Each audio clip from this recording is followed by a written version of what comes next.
안녕하세요. 헬스인사이드입니다. 설 명절 앞두고 민물장어 드실 계획 있으신가요? 기력 보충에 좋다고 알려진 장어. 하지만 잘못 고르면 오히려 간 건강을 망칠 수 있습니다. 오늘은 최근 정부가 민물장어 단속을 강화한 이유와 50대 이후분들이 반드시 알아야 할 식품 안전 정보를 의학적 근거와 함께 분석해 보겠습니다. 해양수산부가 1월 15일부터 2월 13일까지 약 한 달간 민물장어 원산지 단속을 대폭 강화한다고 발표했습니다. 왜 갑자기 정부가 이렇게 강력한 단속에 나섰을까요? 최근 저가의 중국산 민물장어를 국내산으로 속여 파는 사례가 급증하고 있기 때문입니다. 실제로 2025년 중부해경청이 적발한 한 업체는 충격적이었습니다. 2022년 12월부터 2025년 2월까지 약 2년간 중국산 민물장어 101톤을 국내산 포장지로 재포장해서 수도권 지역 식당과 소매업체 90여 곳에 납품했습니다. 금액으로 따지면 무려 34억 원 상당입니다. 더 큰 문제는 이 업체가 유통이력 관리 시스템에 실제 거래처가 아닌 허위 업체를 신고해서 오랜 기간 단속을 피해왔다는 점입니다.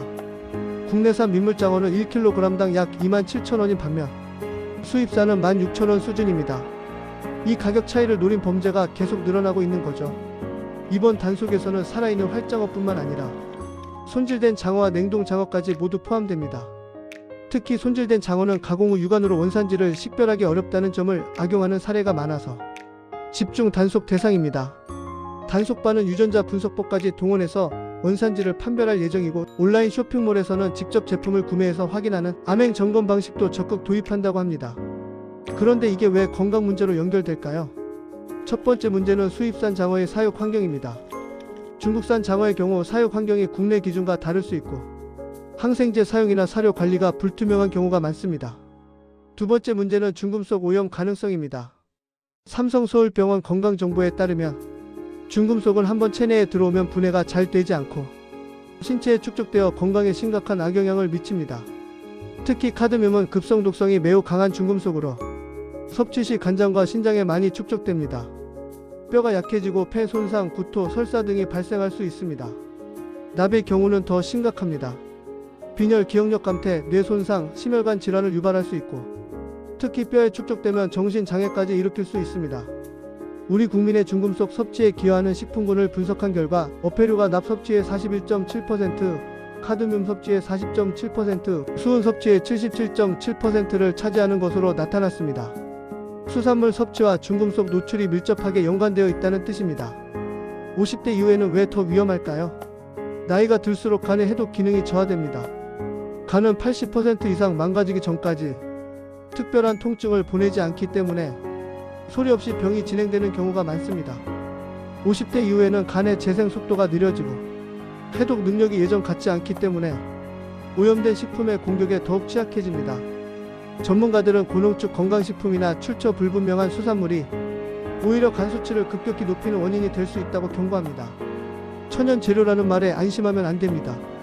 특정 성분을 고농축으로 추출한 제품은 자연 상태의 원물을 먹을 때와는 비교할 수 없을 정도로 강한 독성을 가질 수 있습니다.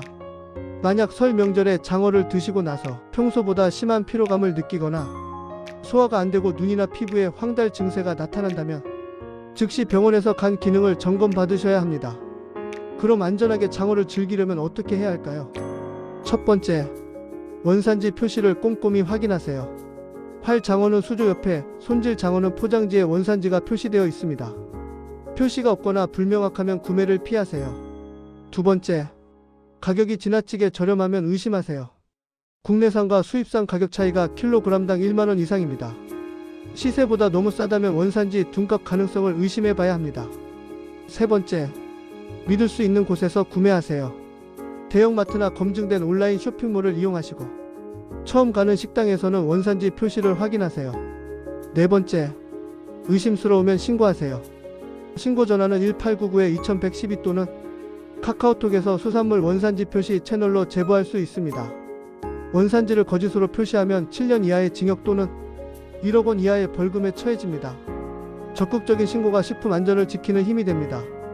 정리하면 설 명절 장어는 보양식이 맞지만 원산지를 확인하지 않으면 오히려 간 건강을 해칠 수 있습니다. 꼼꼼히 확인하시고 안전하게 드세요. 다음 영상에서는 AI 기본법 시행에 50대 디지털 스트레스와 건강에 미치는 영향을 분석해 보겠습니다. 구독과 좋아요는 더 좋은 콘텐츠를 만드는 힘이 됩니다. 건강한 설 명절 보내세요.